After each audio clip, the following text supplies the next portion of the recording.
I retired at 51 without a finance background. And I didn't follow the 4% rule. I didn't build my plan around chasing market returns. And I didn't hand my money to a financial advisor and hope that they had it covered. Sounds counterintuitive, right? Because that's the playbook most of us are taught. Hire an advisor, diversify your portfolio across different stocks, withdraw 4% a year, and hope the market cooperates. But when you look under the hood, you'll realize something uncomfortable. The conventional retirement model wasn't built for people trying to retire early, minimize taxes, generate durable income, and leave a legacy. It was built to help you accumulate wealth, not to help you live from it. I'm Christopher Nelson. I spent 20 years in tech and built my wealth through equity compensation and a lot of late nights. But the real shift happened when I started studying how ultra high net worth families managing $100 million or more, actually operate their wealth. They weren't asking, how do I beat the market? They were asking, how do I keep more after tax? How do I build income without consuming principal? How do I ensure this wealth lasts multiple generations? How do I make my wealth operate like a business? Today, I'm sharing 5 counterintuitive investing principles that help me retire at 51. Starting with principle number 1, stop trying to beat the market, start trying to beat the IRS. Here's a question no one asks. What's your after-tax return? Not your gross return, not what your brokerage statement says, what you actually kept after the IRS took their cut and all fees were paid. Returns seem to get all the attention, but taxes take the money. A lot of investors lose more to tax drag every year than they lose in a bad market. But most people never question it because they've been taught to treat taxes as fixed. You can see the taxes you've paid. What you don't see is the tax drag, the money you could have legally avoided, deferred, or offset with a better strategy. And here's the counterintuitive part. A 2% improvement in after-tax returns compounds faster than chasing an extra 2% in market performance. And it's more predictable. You can't control what the market does, but you can control your tax strategy. Take a step back. Think about that. Everyone's obsessing over which fund to pick, which stock to buy, trying to squeeze out an extra percent of return. Meanwhile, they're hemorrhaging money to taxes that a proper strategy could have captured. I call this the 2 games. There's income architecture, how you build and structure income streams. And then there's tax optimization, how you keep more of what those streams produce. 2 distinct games that require 2 distinct strategies. And most people are only playing one of them. When I started playing both games, everything changed. Not because I earned more, but because I kept more. And that meant more to compound year after year. When I hired my certified tax planner, I paid them $10,000 for a year. They saved me $25,000.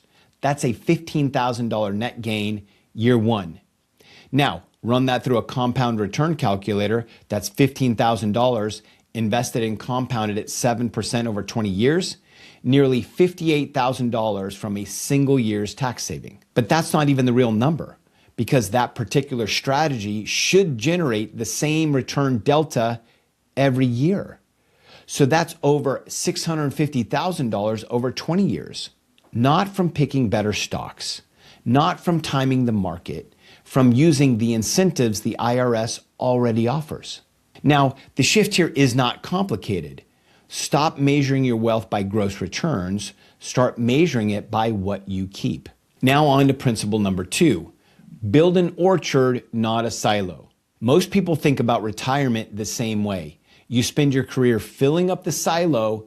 Your goal is to get as much as possible in there. Then you retire and slowly start draining it, all while hoping it doesn't run out before you do. That's the conventional model. Save, accumulate, withdraw. The 4% rule. And the entire financial services industry is built around it. Now, picture something different. An orchard. You plant it, you tend it, and every season it produces fruit. You don't cut down the trees to eat, You harvest what they grow. The trees stay, the fruit keeps coming, and long after you're gone, these trees are still producing for whoever comes next. That's the shift that I made. Instead of building a portfolio designed to be drawn down, I built one with 3 distinct jobs: generate income to fund the life, preserve the capital base so it stays intact, and grow over time. The income funds today, the preservation protects tomorrow, the growth builds what you leave behind. This is what I call the evergreen model, a portfolio structure built to generate income without depleting principal. And it's fundamentally different from the drawdown model that most advisors will put you in. So why don't more advisors recommend this? 2 reasons. First, most weren't trained in it. The drawdown model is what school teaches, and it's the only model most advisors know. Second, a lot of income assets don't fit neatly into something they can charge AUM fees on. The questions you should be asking isn't, how long will my money last? It's, how do I build something that produces income indefinitely? That's the orchard. All right, now we're at principle 3, which might be the most important of them all. Run your wealth like a business, not a hobby. If you have a multi-million-dollar portfolio, I need you to hear this. You already have a business that can generate 6 figures of annual income or more. And there's a good chance you're treating this business like a weekend hobby. You check your accounts to see if it's green or red. You meet with your advisor once a year. You react when something goes wrong instead of planning ahead. And you have no long-term plan for the thing that's supposed to fund the rest of your life. Would you run a company that way? A multi-million-dollar company with no operating cadence, no business plan, no governance structure? Of course not. But that's exactly how most people run their wealth. Here's what I learned from studying single-family offices. The ones managing hundreds of millions, they don't manage wealth casually. They use a proven operating system. And that operating system has 7 components. It always starts with vision. This is where you set the direction for what wealth is meant to accomplish. Next is structure. This is where you align the portfolio architecture to that purpose. Then comes protection. This is where you build the legal and tax defense shield around what you've created. And every business needs processes. These are the operating procedures that keep the wealth business running, whether you're there or not. Data is next. This is where you track performance, risk, cash flow, and progress in one clear view. Then comes advisory partners. This is where you build an expert network with clear roles and mutual deliverables. And finally, governance. This is where you provide executive oversight that orchestrates all the other components.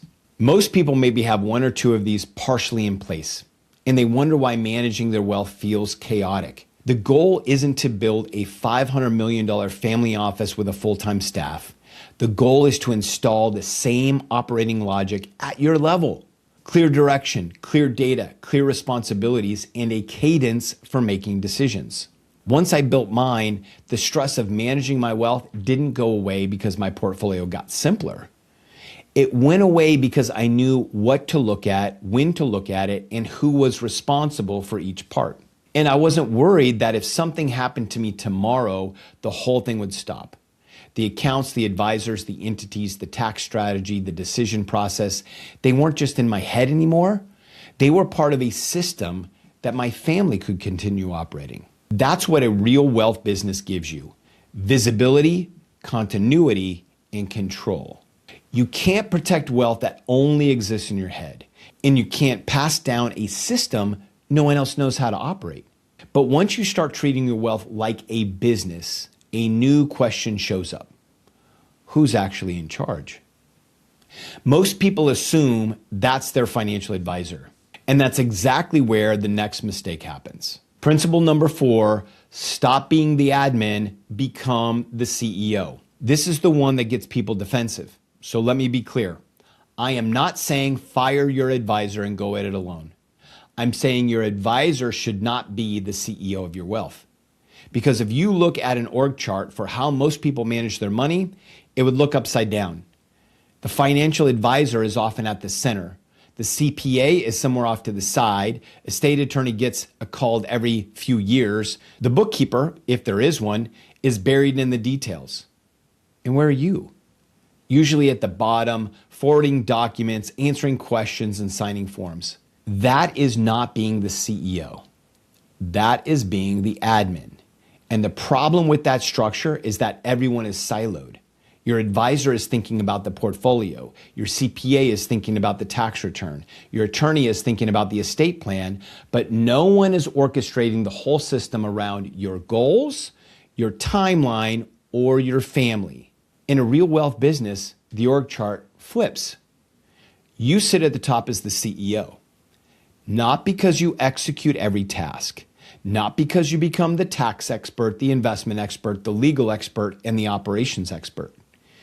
You sit at the top because you own the strategy and the vision. Your advisors become specialists in their lanes. The CPA handles tax compliance.